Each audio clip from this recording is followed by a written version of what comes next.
میخوایم به آنجلینا جولی بگم. رد فلگ ها. خیلی سمیه دختره. صحبت آها میکنی؟ شما خودت با دوست اجتماعی دخترت میری بیرون، میگم دیگه. بعد دعواش پارتنرت شد. در حد اعتدال. راست میگه. سلره. اینقدر که زبون بازه. انقدر تو جوب جمعش کردی. ریتر دوست.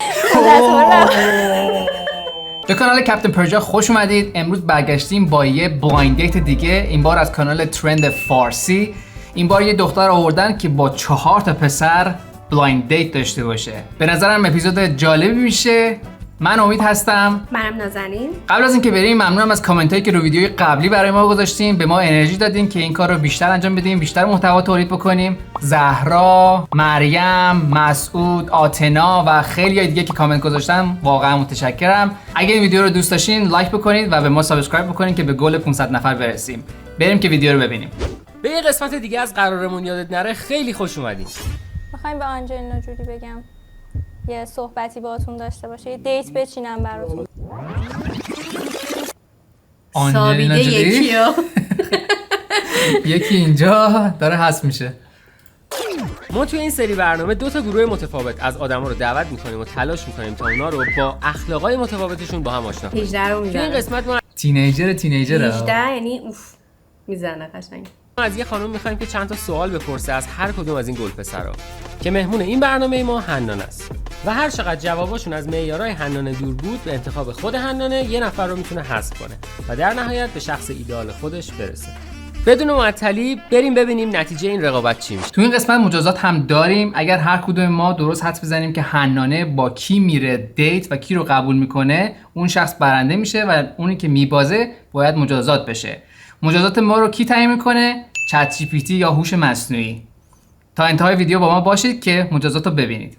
من حنانه، رشته تحصیلیم توی دبیرستان ریاضی بوده تا دیپلم خوندم و اینکه الان شغلم مدلینگه و تتو آرتیستم. کلا شاکینگ. مدلینگ شده شغل دیگه، یعنی شغل هستش ولی دیگه همه مدلن که یه خورده عجیبه دیگه. اینستاگرام مدلن دیگه مثلا. آره فکر میکنه همین دقیقاً 4 تا عکس پست میکنی تو اینستاگرام، اسم خودتو میذاری مدل. اون خب همون درست دیگه نیست. وقتی میگه که مدلینگ ما باید بدونیم که با برندا کار میکنی، از چه نظر به خودت میگی مدل؟ خوشگل که هست ولی منظور تتو آرتیست هم هست.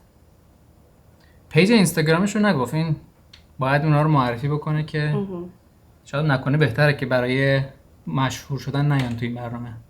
چرا؟ چون ویدیوی قبلی که دیدیم فقط به خاطر معروفیت و محبوبیت و این چیزا میان، یعنی به خاطر دیت نمیان واقعا. شاید همین بهتر باشه که نذارن. حس میکنم مثل این ازدواجای دهه 40 و 50، چون از وقتی که اومدم اینجا نذاشتن من چهره هیچ کس رو ببینم. خب حالا بگو معیارت برای کسی که میخوای انتخابش کنی چیه؟ قد بلند قطعا. قد خودم خیلی Number بلند one. نیست ولی زیر 185 اصلا نمیپذیرم. آدم احساساتی باشه. من اگه بودم که رد بودم دیگه. 173 زیر 185 هم قبول نمیکنه. چقدر هم چیز جالب. چه معیارایی داره؟ ما قبلا میگفتیم مثلا طرف خوش اخلاق اخلاقش خوب باشه. آره. یا مثلا مهم نبود کچل نباشه دیگه، ولی خب منظور الان کچل الان کچلا پول دارن. چند سالشه؟ به نظر میاد که من فکر کنم 18 باشه. 18 19 هست. 18 یا 19 شما آره. 20 تو این فاصله خیلی بچه است به نظر ما. حالا ارگنت. احساساتش رو بروز بده. حتما باشگاه بره، حتما باشگاه بره، حتما باشگاه بره، خیلی به خودش برسه و اینکه فکر نکنه که حالا مثلا 1 سال 2 سال از رابطه گذشته و دیگه حالا با ظاهر عادی مثلا بیام جلوی پارتنرم و اینا. نه، من اصلا اینو قبول ندارم. همیشه باید تو بهترین حالت خودت باشی، همون جوری که من همیشه تو بهترین حالت خودمم. اینو واقعا موافقم. یعنی تو وقتی که از دیت تایمت یا اینکه ازدواج کردی میگذره دیگه، چاق بشی یا این داستانا که میشه اصلا خوشم نمیاد. یعنی تو باید همیشه سعی بکنی که برای برم. پارتنرت باش بری. چرا؟ چون من 45 کیلو نیستم مثل اون موقعی که هم دیگر دیدیم. باید برگردیم بهش دیگه، باید برسیم. امکان نداره تو 30 سالگی. حالا منظور تلاش تو بکنی بهش برگردی دیگه. هم من هم تو. چه فرق میکنه؟ شما از لحاظ کاری خودتو توی مرحله میبینی که مثلا تا 2 سال بعد بتونی وارد رابطه؟ ولی همشون از نظر سنی استایلا که بگیه جنزی هنا. جنزی بیشتر بگی میپوشه. مثلا سن ما بیشتر این شلوارای سکینی جین بهش میگن. آره امونا میپوشن و اینو مطمئن نیستم، ولی به نظر همشون جنسیه. رابطه جدی بشی؟ سلام دوستان، امیر حسینم، سنم 24 دیگه دارم میام تو 25. شغلم هم تولید محتوا. آره من قصدم مهاجرته، درصدم میرم، مثلا شک نکن به این قضیه. درسته. بعد به کجا مهاجرت؟ به کجا؟ به هر جای سرسبزی که بالاخره بشه. سرسبز که خب شمال هم آدم میتونه بره. نه ولی میبینی مهاجرت همیشه هست، یعنی نامبر وان گولا مهاجرت هست. اگه شما هم مهاجرت یکی از گولاتونه کامنت کنین ببینم که به کدوم کشور میخواین برین و چند نفر این گول رو دارن. چرا میخواین برین؟ چراشو که جدا میدونی از مشکلات مسئله اقتصادی، سیاسی، اونا که مشخصه نیست؟ خارج از ایران. بنازم برنامه ریزی. سلام، من رایان هستم. 22 سالمه، دانشجوی اتاق عمل هستم. 2 سال دیگه دانشجوی اتاق عمل؟ عجیبه، واقعا عجیبه. اتاق عمل من دانشجو داره، منظور دانشجو جراحی نمیشه؟ چیزا دیگه پرستار؟ تکنیشنن دیگه، تکنیشن مثلا بیهوشی و حالا هر چی هست. نمیدونم چیکار میکنم تو، ولی آره من تمام هزینه ها رو مدیریت میکنم. هر هزینه‌ای هم داشتی اصلا تا 2-3 ماه دیگه هم میتونم هماهنگ کنم. الان چی؟ الان ببین یکم دستم تنگه. سلام، امیر برومندم، 25 سالمه، بیزنسم آزاده. تا اینجاش که خدا بوده، بعد از اینم خدا هست و اتفاق خاصی قرار نیست بیفته. و شما چطور؟ من شما خودتو تا 2 سال دیگه چجوری میبینید؟ از لحاظ مالی؟ علاوه مدیریت رابطه. مدیریت رابطه خب فرق میکنه، مالی یا چی؟ مدیریت رابطه چیه؟ بیچاره استرس گرفت، سوالش زیاد نه معنی اتفاقا نداره. خیلی خوشم اومد، تیبل قشنگ برگردون سمت خودش، گفت خودت جواب بده. آره اینکه سوال کرد جالبه، ولی خیلی مدیریت جالبه. رابطه یعنی چی؟ چه میدونم، حتما اینکه چجوری مدیریت میکنی دیگه، حالا تو هر اسپکتی جنبه‌ای. چی؟ مدیریت رابطه یه جوری که به مامانم بگم دیگه. شما خودت اگه دلت بخواد به مامانت میگی من نباید کاری بکنم. چرا؟ الان خودتو اینجوری میبینی که وارد رابطه بشی؟ 100 شک نکن. درست. سلام، محسنم، 31 سالمه و توی بازار آیتی مشغول به کار هستم. ببین من کلا محسن که سمبالاست، به این بچه نمیشه. نمیدونم دختر چند اگه سالشه. دختره همون طرف 20 هم باشه بازم نمیخوره. 10 سال 22 هم باشه بازم نمیخوره. خیلی زیاده. خیلی زیاده. من اینجوری هم که برای هر کاری که قرار شروع کنم پلن دارم. پس طبیعتا اگه همچین اتفاقی قرار باشه بیفته این کارو میکنم من. درسته. پس 2 سال دیگه الان خودتو جوری نمیبینی که وارد رابطه بشی؟ تا 2 سال دیگه. حالا اگر میگم موقعیتش پیش بیاد ممکنه الان هم اتفاق بیفته، ولی تا 2 سال دیگه به نظرم بهتره اینکه آدم یه فرصتی داشته باشه که به هر حال خودشو جمع جور کنه، بهتره دیگه. درست. واقعا الان اینجا چیکار می‌کنی؟ دقیقاً بیچاره خودش داره خودشو حذف میکنه. من آماده‌اش نیستم. اگر منظور که کل پوینت اینه که شما الان می‌خوای بری توی رابطه آره دوست دیگه. دختر دوست پسری، حالا شاید هم منظور از رابطه مثلا ازدواجه، نمیدونم. ولی منظور کل پوینت دیت کردن. آره دیگه آماده نیستی یعنی. این منظور شاید ازدواج منظورشه واقعا، که آماده ازدواج نیست. نمیدونم. ازدواج. اگه بخوام راجع به چیزی که تا الان دارم میبینم صحبت کنم و فقط الان کفشاشونو دارم میبینم، سلیقه خودم نفر 4 این میشه. نفر اول حس میکنم خیلی از این آدماییه که رسمی میپوشه. نفر دوم خیلی تلاش کرده. نمیدونم، حس میکنم استایلش قرار نیست مورد پسندم باشه. بازم نباید زود قضاوت کنم. راجع به نفر سوم حس میکنم از اینه که مثلا استایل خیلی لش و گنگ و اینا میپوشه که خیلی سلیقه‌ام نیست راستش، ولی بازم میگم نباید زود قضاوت کنم. شاید استایل همشون مورد پسند من نبود. پیجش هم حنا تتو آرتیست. پیج کاریش هم زده. تبلیغات. خب همین که فکر شده بود استایلشون و همخونی داشت با هم، این خودش به نظرم یه پوینت مثبت. شما تو پارتنرت دنبال چی میگردی؟ بیشتر صداقت باشه. و خب حالا هر داستانی که پیش اومد، چون من مثل بقیه پسرا نیستم، بله هر درست. داستانی که پیش اومد با هم حلش دقیقاً. کنی. گول نخوری یا حنانه، اینا همشون اولش میگن ما مثل بقیه نیستیم. خوشم میاد که با هم دیگه هم چیز میکنن، روست میکنن که یکی برنده بشه. خوشم میاد، یعنی که میخواد حقشو بگیره، میگه که حرف اون یکی رو قبول نکنه. صدای خود اون این شرکت کننده ها نبود، صدای اینی که صدای هست بود. آره راست میگی. باهاش حرف میزد یعنی که رو ادیت اینو فکر گفته. می‌کنم رو ادیت گفته بود. اوکی. صحبت دیگه، چون به نظر من یه رابطه طولانی حرف خیلی میتونه تاثیرگذار باشه. همه چی با حرف حل میشه. هرگز. اولین این چیزی یارو. که همه اون یارو خداست. خیلی سمه. جدیدن کرینج شده. خیلی وایرال شده. منم دوست دارم یه ویدیو باهاش بسازم. خیلی فانیه. آره. توی برخورد اول دقت میکنم از نظرم ظاهره دیگه. منم اینجوریم که حداقل دیگه مثلا پایین‌تر نباشه ازم. و دیگه هم تو این داستان سختگیرم. بعد دیگه حالا اونو داشته باشه تو اخلاقم خیلی سختگیرم، کلا سختگیرم دیگه. یعنی خوشم میاد یهو ظاهر پسند میاد بینشون. همه چی بشه باش حرف زد. میخوایم به آنجلینا جولی بگم یه صحبتی باهاتون داشته باشه، یه دیت بچینم براتون. آره من اونو حقیقتش رد کردم. خیلی خوب بود. خب میدونی وقتی که باید به این حساب بکنی که وقتی تو به استایلشون نظر دادی از رو کفشاشون، پس منتظر این باش که اونام یه چیزی اینجوری بگن. میگن چیزی که عوض داره گله نداره. با اون پسره کفشیه، کفش نایکیه. اون 30 سالشه الان نمیدونیم. چرا نمیگی دخترها پیرول میری دوست دارن؟ اون حالا آخر ویدیوه. من از الان میگم گفتار، کندار، پندار. کندار. لغت جدیده از زبان پشتو اومده. این قضیه از کردار گرفته و خوشم میاد. میدونی این داره چیکار میکنه؟ داره بدون اینکه چهرهشو ببینی داره میگه من فانیم با نمکم. یعنی اگه با من باشی میخندی. این آدما ترسناکن. و اینو خودش هم میشناسه. فکر کنم از استایلی مثلا خیلی مدل نیستش، روی شخصیت فانی بودنش تمرکز کرده. از نیک بودن. من اینا رو ترکیب کردم. حالا شما دوست دارید اینجوری بشنوید؟ گفتار، پندار، کردار نیک. خب آقا محسن شما بگو. برای من اولویت اینه که آدم امنی باشه. یعنی چی؟ دو نفر وقتی توی رابطه میرن باید انقدر همدیگه رو بفهمن که از روی خلقیات، رفتار یا مثلا کندار حتی عکس همدیگه رو بشناسن. این هم شاملش میشه. این برای من خیلی شناخت براتون مهمه. یعنی آره دیگه اون شناخت و فهم از هم دیگه. من نمیدونم بچه‌ها چرا انقدر جوابشون کلی بود.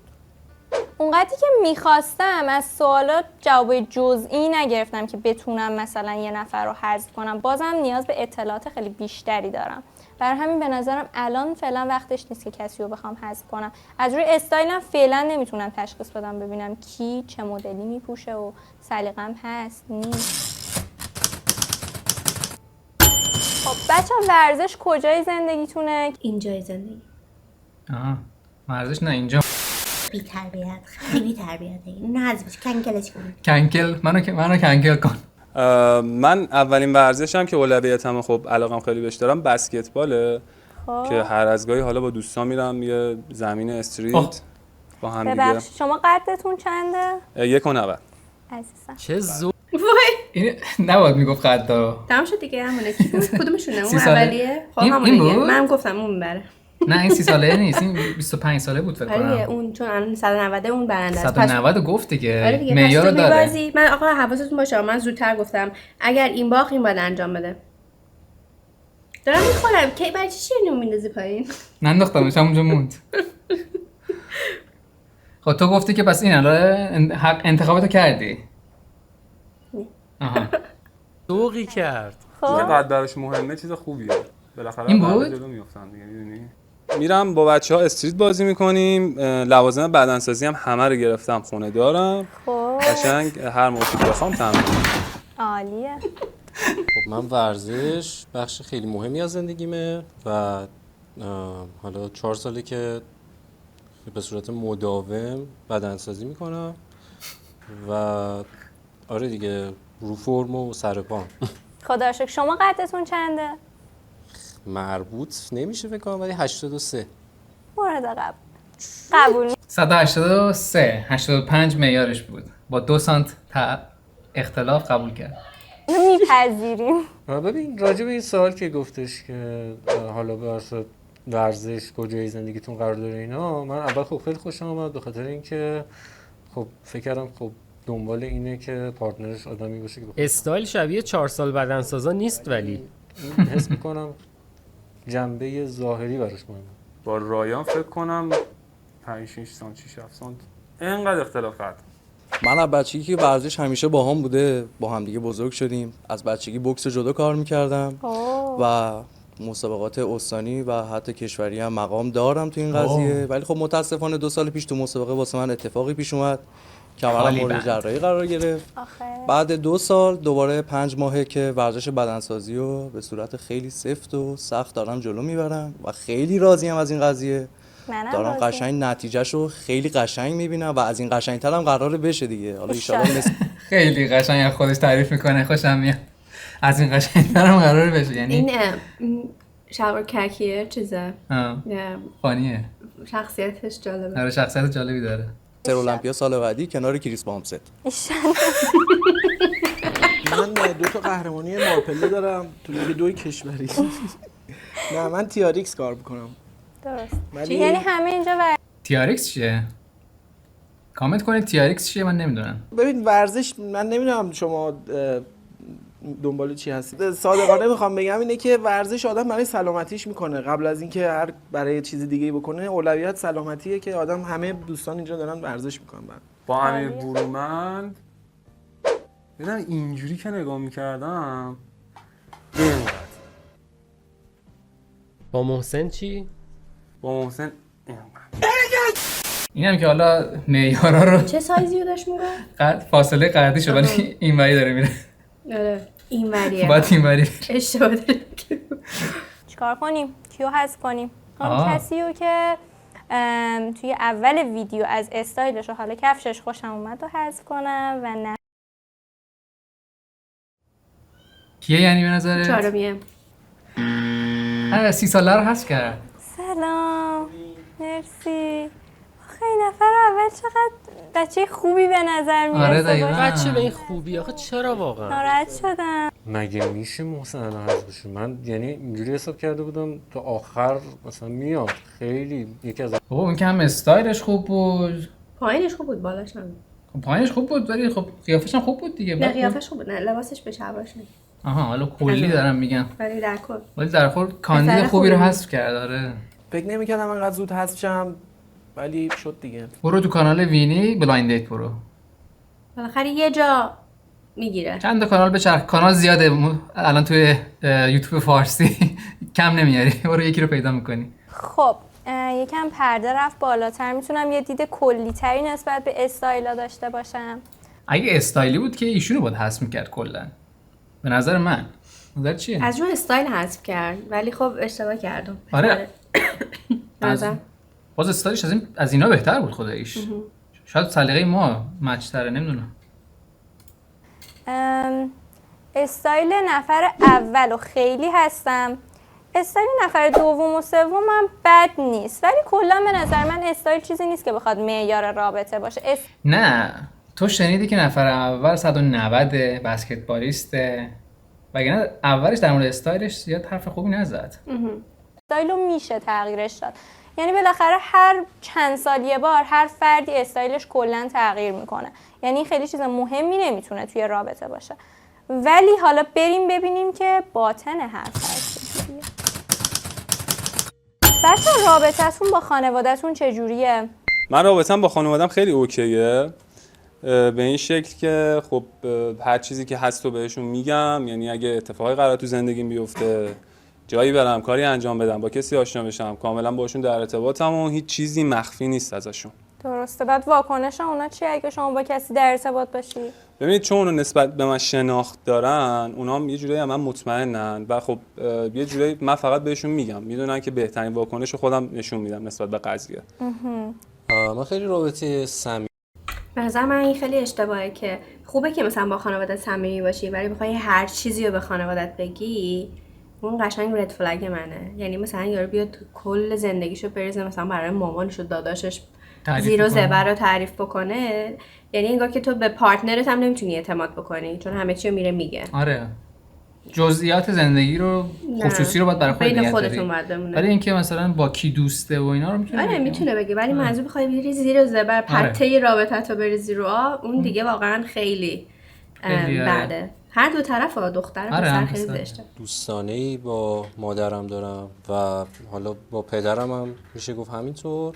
خواهر نداری شما؟ نه من چه یه خوب. دونه. آره. چه خوب. خانم خانواده من دختره تاکسیک بوده. چه خوب خواهر شوهر نداریم. پسری که با باباش رفیق باشه مطمئناً با تمام کسایی که تو زندگیش ورود میکنن بهترین رفیق میتونه باشه. خب خواهر نداری شما؟ خواهر دارم قربونش برم. عزیزم خیلی هم دوست داری خواهرتو. خواهرم میدونی خیلی کوچولوه. آخه خب پس منم دوستش دارم. قربونه. اگه کوچولوه منم دوستش دارم. رد فلگ ها. خیلی سمیه دختره. آره. نه از الان فکر کن. که با بگی با خواهر شوهر ولی شوخیه فکر کنم بیشتر جنبه شوخی نه خیلی داره. واقعا مشکل دارن مثلا طرف خواهر داشته. آره ولی خب تو ندیده و نشناخته اونجوری نمیتونی نظر بدی. همین الان نیومده میخواد شروع کنه وای خواهرت اینو گفت وای مادرت اینو گفت بابا بذار برو این داستانا گذشته دیگه آخه یعنی چی؟ امیر حسین تتو داری؟ بله. نه دوست داری که داشته باشی؟ دوست داشتن که اوکی هم، یعنی اتفاقا یه سری چیزا تو ذهنم هست ولی خب الان در حال حاضر نسبت به شرایطی که توشیم تو جامعه‌ای که توشیم خیلی اوکی نیست. یعنی به نظر چون تتو توی جامعه مورد قبول نیست تو هم قصد نداری که داشته باشیش؟ یه سری پیشرفت‌ها هستش که بالاخره تو جامعه نمیشه انجام داد با تتو.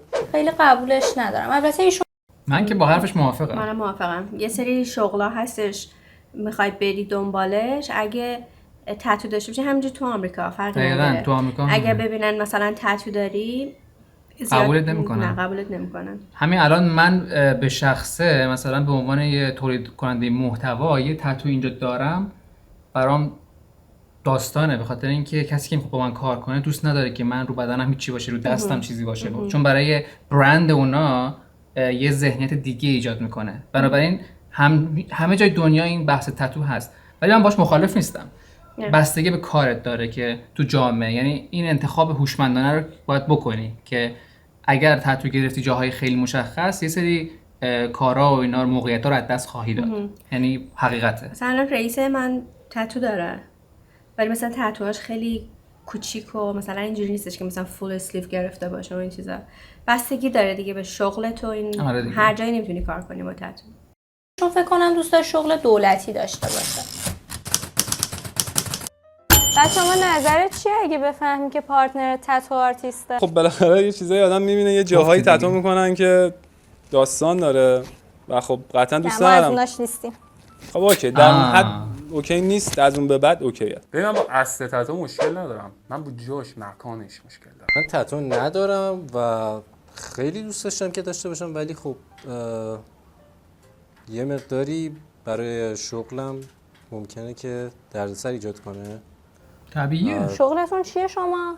من مدلینگ هم کار میکنم و برای همین میگم یه مقداری ممکنه که داستان باشه.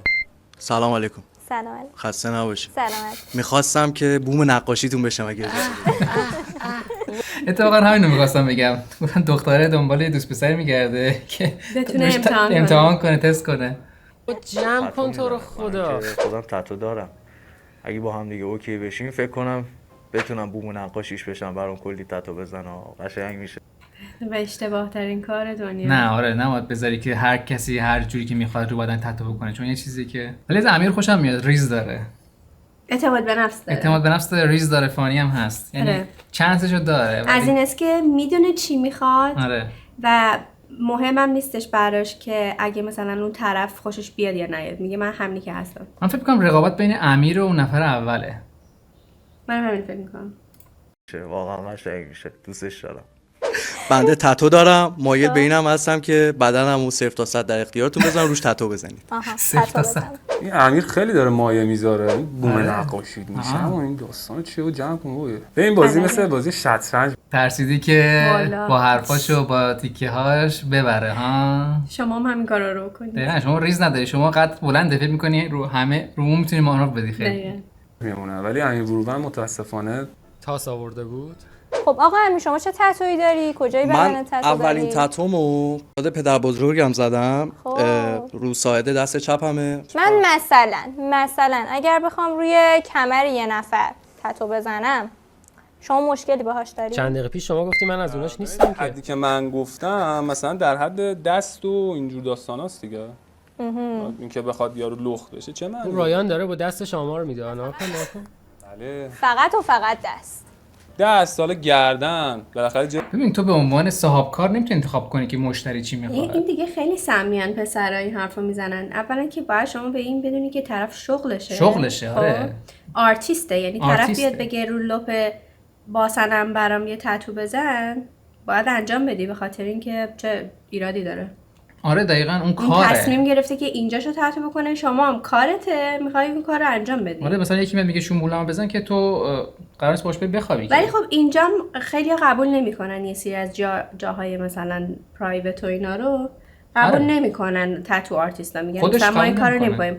بعضیا مثلا یه سری چیزای شخصی دارن دوست ندارن، ولی خب خیلی هم هستن که اوکی هم باش میگن باشه مشکل نداره. البته حقم دارن چون خیلی آدم حول زیاد مغز خراب زیاده. یعنی اون دیگه بستگی به این داره که خود تتو آرتیست چی بخواد، نه اینکه تو بهش بگی که من خوشم نمیاد این کارو بکنی. آره مثلا ولی خیلی هم میان این کارو میکنن، مثلا روی باسنشون میزنن، روی این کشاله پاشون. آره. کشاله میگن اینجا کشاله پاشون میزنن چیزا. منظور من از اوکی میاد جایی که بالاخره در دید عموم باشه. رایان تو حد و حدود واسه من مشخص نکردی. من مثلا این سری که قرار باشه رو قفسه سینه یا یه نفر مثلا تتو بزنم یا مثلا رو گردن و اینا بخوام تتو بزنم اوکی، باهاش مشکلی نداری؟ تا حالا به همچین داستانی فکر نکردم، ولی در کل دیگه شغلشون و براشون عادیه و برای اونا عادیه، برای پارتنرشون هم عادیه. آیا به بستگی واقعا به مشتریات داره، یعنی اونا باید مثلا آدمای قابل اعتمادی باشن، چون خود دختری که تتو آرتیسته منطقیش اینه که خیلی براش عادیه. ببین امیدوارم کسایی که این ویدیو رو میبینن واقعا حالا فکر نکنن که این چیزا اصلا برای من مهم نیستش، ولی دیگه به نظر من اگه طرف کارش اینه، اگه خودش آدم درستی باشه، هیچ کس نمیتونه مجبورش کنه که حالا کاری کنه که خارج از چارچوب رابطه است. ای دختره یه بی حیا دیگه جلو چشم یعنی چی بابا این حرفا چی؟ با من میرم کار میکنم حضرت عباسی پول در میارم. خب دیگه شغل دیگه چیکار کنم دیگه مشکلی نداری. این یه دونه رم لاپوشونی زیر چشم حضرت عباسی اینجوری بهم نگو، حالا دارم لاپوشونی میکنم میره دیگه، حالا دیگه به روم نیاردی. من مگه اومدم پرسیدم که تو برای کی تتو زدی، کجاشو تتو زدی؟ خب شغلته، بنا به شغلت که من حرفی ندارم. من که کلا بیرون که داشتی جرش می خوشم میاد. اوپن ماینده مثلا، یعنی خوبه که این فکر رو داره تو ایران. بعدم تازه یه چیزی که هست اینه که اگر تو یه رابطه هستی، طرف مقابلت احساس چی میشه؟ اینسیکیوریتی چی میشه؟ ناامنی میکنه، مثلا که اعتماد به نفس نداره مثلا درباره رابطه با تو، یعنی که تو بهشون احساس و انتقال دادی. خب نه یا بگو که تو اینسیکیوری یا مثلا ناامنی و فلان این چیزا، بخاطر یه چیزی هست که تو ضعف اینو داشتی که اون احساس امنیت رو به طرف مقابلت بدی، اون طرف مثلا این احساس رو داره که تو ممکنه ولش کنی یه کاری بکنی فلان، در صورتی که تو اگه خیلی آدم رو راستی باشی یا مثلا هر جوری که طرف مقابلت احساس راحتی میکنه باهاش راه بیای، این احساسا هیچ وقت پیش نمیاد. نظر شخصی من. اعتماد سازی همیشه باید تو رابطه باشه، یعنی دروغ نگی، همیشه راستشو بگی و شفاف باشی. آره. خب خودم هم که جای پسرم میذارم کاملا باهاشون اوکی ام، یعنی نظرشون برام محترمه. به نظرم منم اگه جاشون بودم اجازه همچین کاریو نمیدادم. شما راجع به دوستات به ما بگو، دوست اجتماعی دختر داری یا نه؟ من دوست اجتماعی دختر ندارم. یعنی خب بالاخره این مسابقه است و من هر چیزی میگم تا خرم فول بگذره. اینم نکته جالبیه. دقیقاً تو وقتی که همیشه دیت که میری ممکنه یه سری حقایق رو نگی یا اینکه چنج بکنی که حالا ببری یا اینکه اونو به دست بیاری اون طرفو، و در طول رابطه یه سری چیزا رو ریویل بکنی که آردی مثلا اون رابطه عاطفی شکل گرفته و سخت‌تر میشه جدا شدن. یعنی اینم هستش که باید زرنگ باشی که ببینی یارو راست میگه یا دروغ میگه، یعنی که فقط میخواد حرفی که من میزنم رو بگه. ما به این آدما میگیم پیسش. دقیقاً راست میگی. به خاطر اینکه تو از اول باید رو راست باشی که یه هم اوکی من الان که تو رابطه نیستم دوست دختر دارم یا دوست پسر دارم، ولی وقتی میرم توی رابطه اونا محترمانه میدونن که من رابطه‌مو قطع میکنم باهاشون به خاطر پارتنرم، میدونی؟ ولی اینکه بگی نه ندارم ولی داری، یعنی خیلی، یعنی باید یه فوش بد بدم چون تو واقعا وقت طرفو احساسات طرف رو داری باش بازی میکنی. همون اول هرچی هستین، هرچی میخواین، هرچی چه میدونم فانتزی دارین با پارتنرتون در ارتباط بذارین، نذارین یه رابطه احساسی پیش بره، طرف وقتشو واسه شما تلف کرده بعد بگین که من این تو فکرم بوده، اینجوری دوست داشتم یا اینو داشتم. نداداش. درستیست. برنده بشم. یعنی دروغ گفتی؟ آره دروغ گفتم.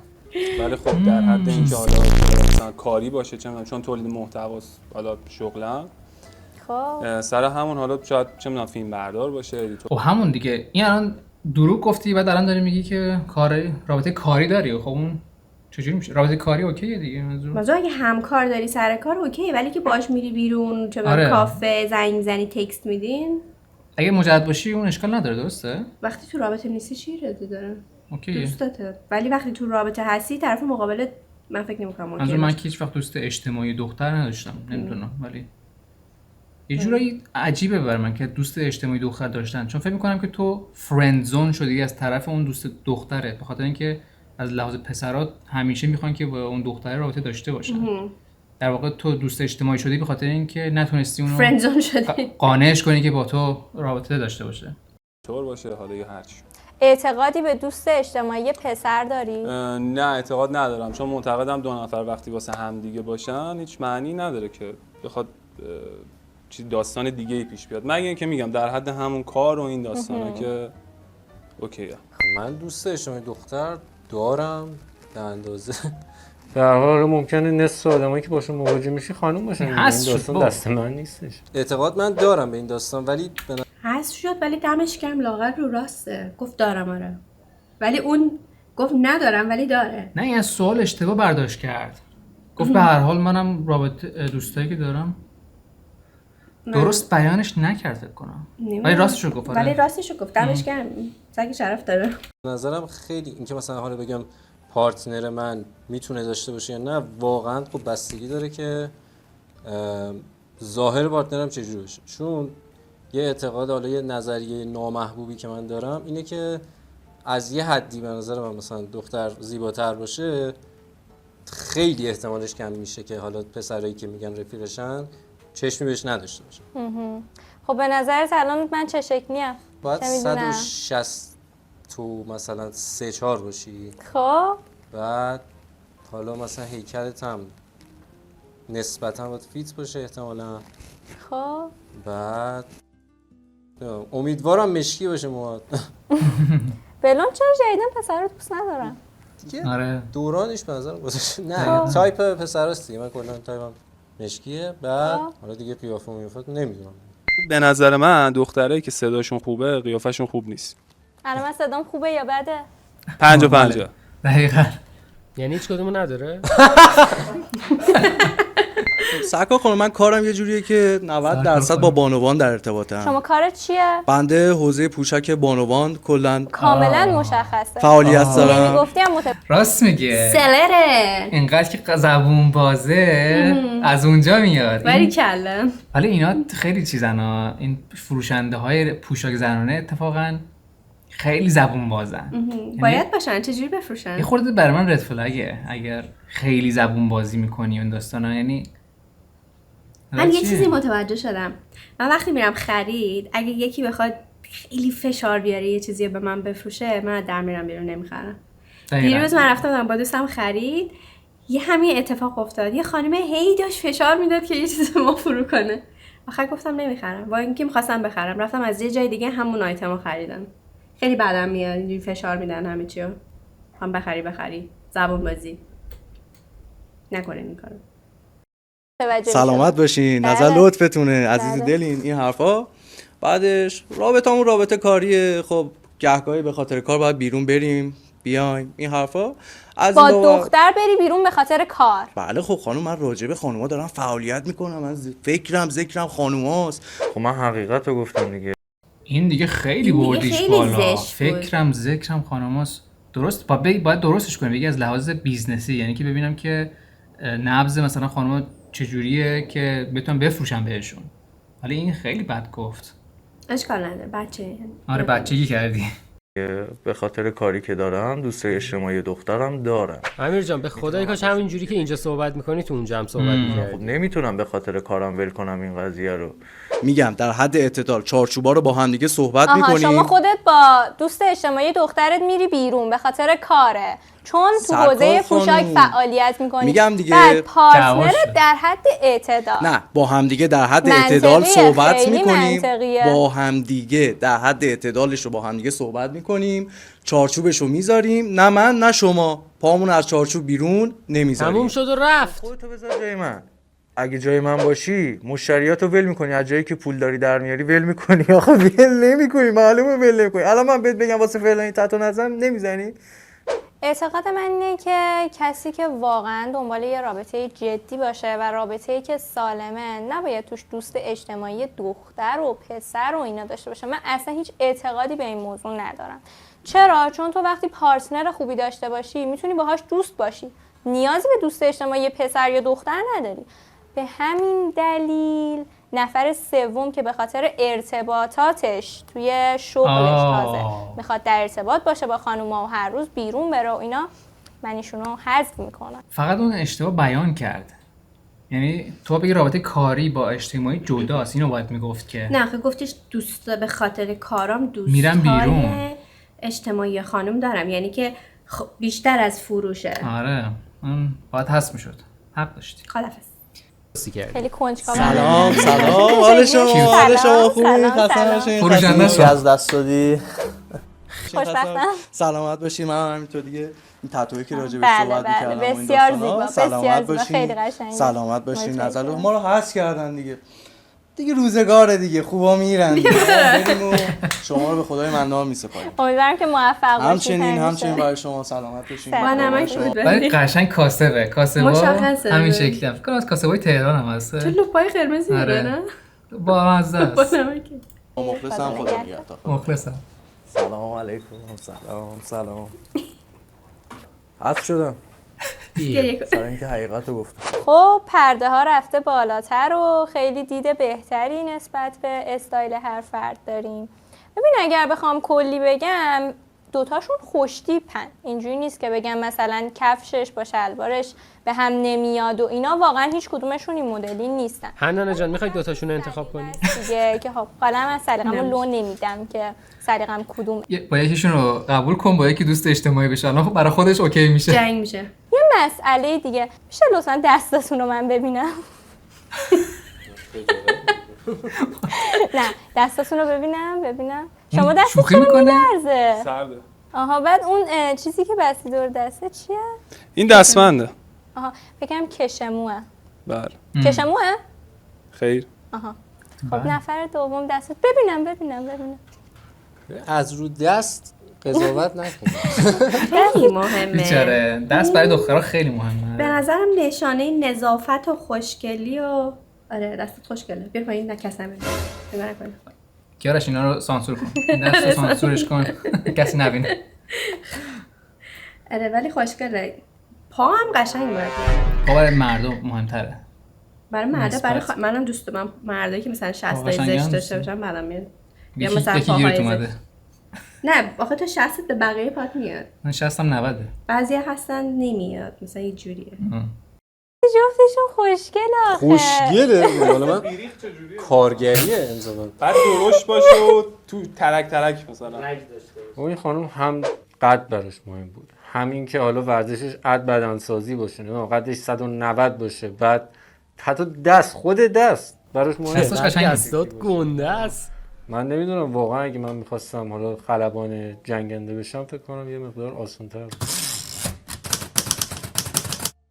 خب ترجیح میدین که پارتنرتون مطیع حرفاتون باشه، دختر حرف گوش کنی باشه، یا اینکه نه یه جاهایی باهاتون مخالفت کنه و سرپیچی کنه؟ ببین اشتباه از روی کلمه هاست دیگه، بحث مطیع یا سرپیچی نیستش که. به هر حال جفتمون توی رابطه ایم، ولی خب میگم اولم گفتم حرف چیزیه که همه چی رو حل میکنه. مثلا اسم مطیع و سرپیچی و اینا به نظر من وقتی من یه چیز منطقی بهش میگم این کارو بکن یا این کارو نکن، این سه تا کارو نکن، چیز واضحیه. یعنی اگه غیر منطقی باشه باز میتونیم راجبش صحبت کنیم. بین سرکش و مطیع حاجی خیلی سمه این دوتا، واقعا ولی اگه مجبور باشم، یعنی مثلا من یه مرد روی کره زمین باشم کلا 2 تا زن باشه سرکش و موتی آره صد موتی. اگه حالا مثلا مجبور باشم بین این 2 تا حالت یکی انتخاب کنم، صادقانه بخوام بگم من سرکش رو انتخاب میکنم، به خاطر اینکه طبق تجربه‌ام خب واقعا برام خسته کننده میشه اگه من هر چیزی رو بگم طرف گوش کنه. اینا من دوست دارم طرف تاکسیک دوست دارم. نه میدونی چرا؟ به خاطر اینکه تو آدم احمقی که هر چیزی یعنی میگن مثلا تو میگی باشه حالا چون تو شوهری باشه. این که آره کسی اونو ترجیح نمیده. میدونی؟ در صورتی که تو وقتی میگن موتی باش، یعنی من هر چی گفتم تو بگو بله. خب یعنی از خودت نه نظر داشته باش نه حرف بزن. در صورتی که تو این دور زمانه مخصوصا ما دخترای ایرانی آدم نیستیم که بشینیم تو سری بخوریم بگین که باشه تو گفتی مثلا من میشینم تو خونه کار نمیکنم فقط بچه میزام باشه. ولی ترجیح بکنم اکثر مردا اینه که آره معلومه هر چی که من میگم رو گوش کنی و انجام بدی و خب بهترین حالت دیگه. ولی دنبالش دختر ایرانی نگرد چون ما تو سریخور نیستیم. آره در واقع ولی اون دیگه چیز دیگه زن نیست، آره آدم نیست. عروسک گرفتی آره که مثلا تو هر چی میگی بگه باش. آره اون دیگه این پسرت با خیلی ریاله گفتش که وقتی طرف از خودش نظر نداشته باشه یا هر چی من بگم بگه باشه دیگه چه فایده دیگه، پارتنر نیست دیگه. میدونی؟ درست. آره شما موتی دوست داری یا سرکش؟ اینو کامنت کن. یه جاهای مخالفت کن. آره اصلا خوشم میاد مثلا طرف برای خودش آره خودم یه مقداری آره لاشی پسند که نمیشه گفت ولی وات لاشی پسند؟ گفت لاشی پسند نیستم ولی مثلا موتی هم دوست ندارم. دست شما درد نکنه مرسی. ولی دوست دارم مثلا طرف یکم رو اعصابم بره وگرنه تکراری میشه حقیقتش برام. درسته. خب حالا اینکه بخواد یکی بی دلیل همش همینجوری لج کنه و اینا من زیاد حال نمیکنم، ولی در هر صورت کسی برای خودش چارچوبی داشته باشه رو من تحسین میکنم. خب با توجه به صحبتایی که ما الان داشتیم فکر میکنی که من و تو اگر وارد رابطه بشیم سر چی به مشکل میخوریم؟ تاتو. نه ببین به نظر من گفتم آدمی هم که با حرف اوکی میکنم همه چی و فکر حالا با منطقم به داستان بخوریم بالاخره سعی میکنم یه جاهای کوتاه بیام که حالا بالاخره پارتنرم هم خب یه سری حقا داره که بالاخره بعد انجام بده. یه چیزی شاید دوست داشته باشه انجام بده من دوست نداشته باشم.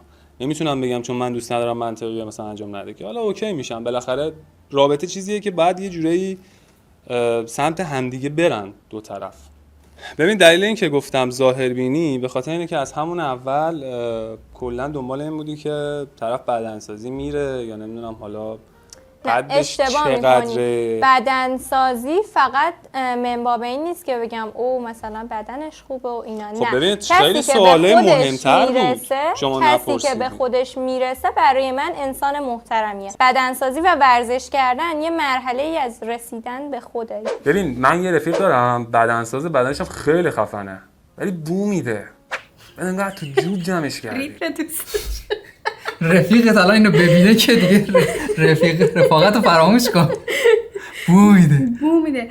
ولی خب منم با این پسرها یه جورایی موافقم به خاطر اینکه انگار که همه ملاکاش حالا نمیدونم این سوالا رو بهش دادن که بپرسه یه سوالای خودش بوده ولی همه سوالاش ظاهری بود. بیشتر ظاهری بوده. خیلی بحث این که مثلا ما اگه توی این شرایط گیر کرده باشیم مثلا نظر چیه، مثلا یه خورده چی بهش میگن شیرجه بزنه مثلا سوال مهمتر بپرسه نبود. اولش پرسیدم کی بدن سازه نگفتم کی خوش تیپه و از این سوالم میخواستم اینو درک کنم و بفهمم که کی در اصل به خودش میرسه. ظاهر و لباس نه اصلا قضاوت نکردم. اگه شما تایید اولیه بشی از طرف من دیگه داداش تو خودت داری تایید اولیه میشی. مشکل نمیخوریم کارامون میشه. مثل اینکه نمیدونین اینجا کی قرار انتخاب کنه. انتخاب کننده منم نه شما. با دوم شیر بازی نکن.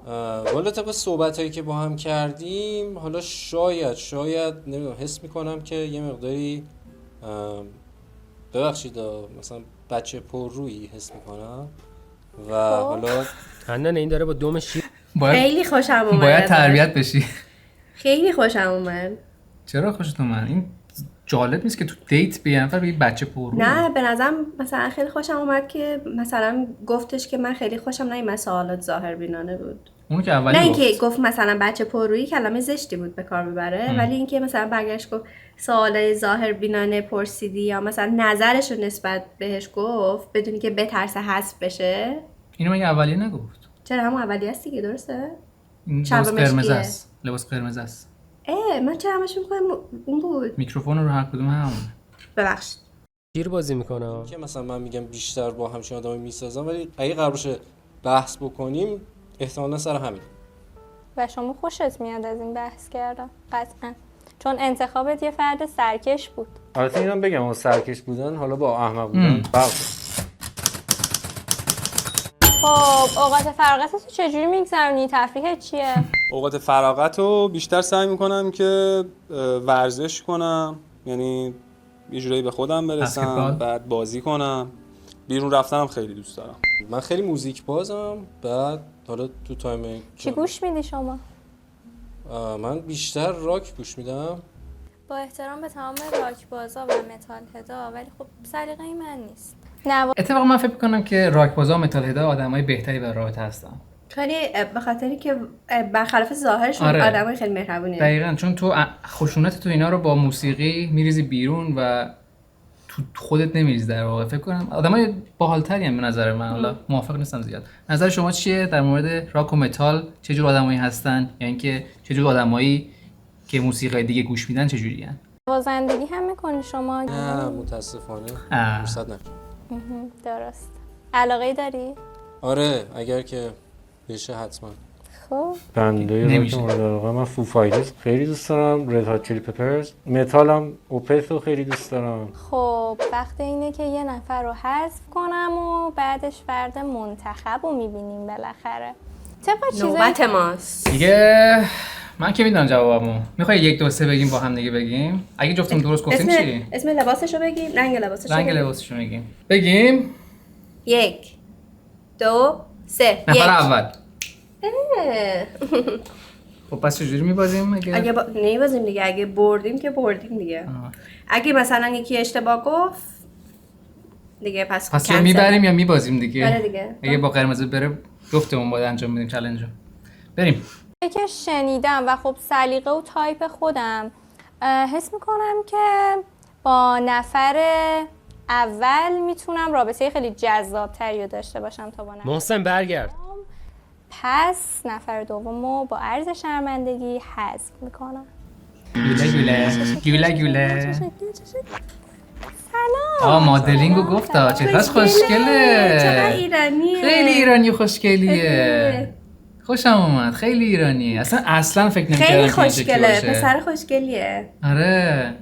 چه ابرویی داره ماشاءالله. بزنید تخته با بچه من. آقا فردا تورید شد کارو میده ها. من بگم. لایکو بکوب که بیچاره چش نخوره. منم همینطور. و اینکه متاسفم. ولی خوشش اومد. می‌بینی چه برقی تو چشاشه؟ یه لحظه آره خوشگله، کیوت میشد. اتفاقا اینا به هم میومدن. ولی منم انتخابش نمی‌کردم بر اساس حرفایی که زد. یعنی پسر اصل چشا ابرو ایرانیه. آره خیلی ایرانیه. یعنی دوره داریوشو. آقا خود برگرد زوم نکردن روش. حالا ببین میاد دارم مصاحبه میکنه. خب خوبه. آره دیگه متأسفانه برای خودت. نه دیگه بعدم نه تاکسیک. رو چشم افتادی. یعنی خرابش کردی. اما نیمروخش خوب بود. نیمروخش بهتر بود داره نخند. اوکی برو.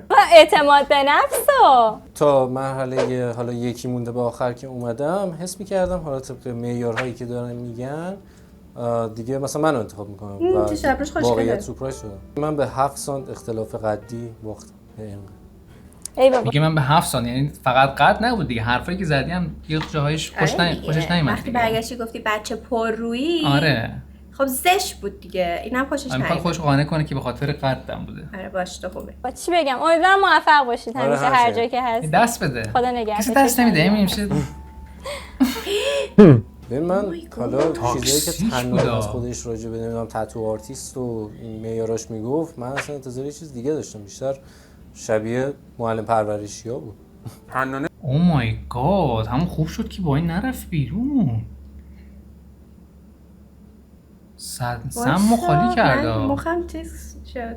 هنگ کرد. چون ریجکت شده طرفو قهوه‌ای کرد، حمله کردن به طرف بهش احساس چیز میده. امید پرچم قرمز نداری بیاریم بالا؟ خودش قرمز پوشیده، این از همونجا مشخص بود. خیلی زشته. خب خیلی بابا قبول عفو کن خوشش نیومده، پام برو. آره دیگه. چی میگن let's agree to disagree دیگه. نه چقدر زشته، خیلی بی‌تربیتی، از رو چشم افتادی. آره چهرهت قشنگه ولی شخصیت رو روش کار نکردی. فقط چشم دماغ بالا دیگه. بد جور شرینگه، راهی به جز من نداره. خب آقا دیگه. امیرحسین آقا نارسیسیست. شما بگو که من چه شکلیم حالا که نفر منتخبی. چرا آقا امیرحسین آقا؟ این آقای دومی برای چیه؟ دلم میخواد. اوکی. استایل شما به نظر من قدت روی 1.60 1.60 1.65. این از کجا تشخیص میدین؟ خیلی برام جالبه. صدات ریزه کوچولوه. صدای بزرگی نیست، مشخصه کوچیکی. حالا تا اونجایی که من میدونم صدا تا یه سنی عوض میشه، بعد از یه سنی خب دیگه اصلا تغییر نمیکنه. من 70 سالم بشه صدام همینه. یعنی چی صدا کوچیکه؟ واقعا صدای آره صدا کوچیکه. اوکی میپذیرم. خب حس میکنم که اسکینی باشی. خب میبینی دیگه. فکر نمی کنم توپل مپل باشی چون معمولا همین الان همون گفتی دیگه. مهربونن. نه صداهاشون یه جورایی یعنی تو خواننده هام دیدم دیگه خرش رو پل گذشته همجوری میگه دیگه. آره.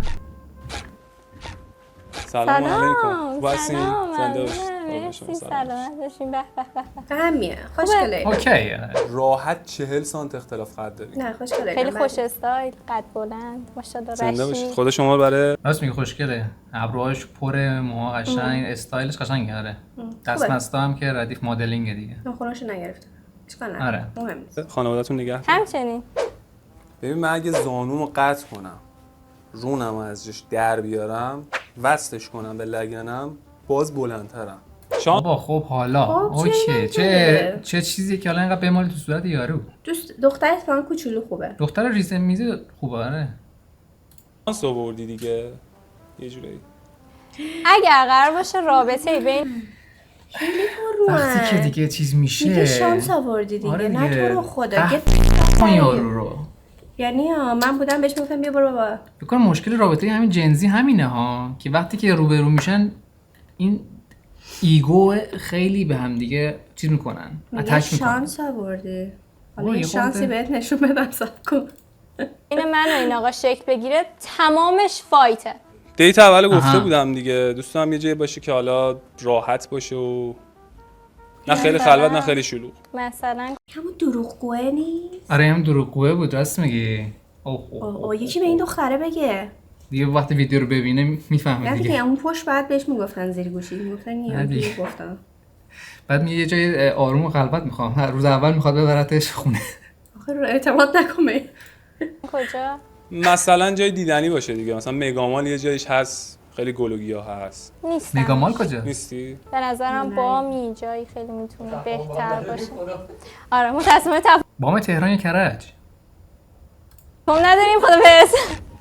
خیلی خوشحالم از آشناییتون و از انتخابم راضیم. گفتم هم نداریم. خدافظ. آها نه گفت از انتخابم راضیم. منم همینطور. لطف میکنی. شما هم به نظر من بسیار دختر خوبی هست.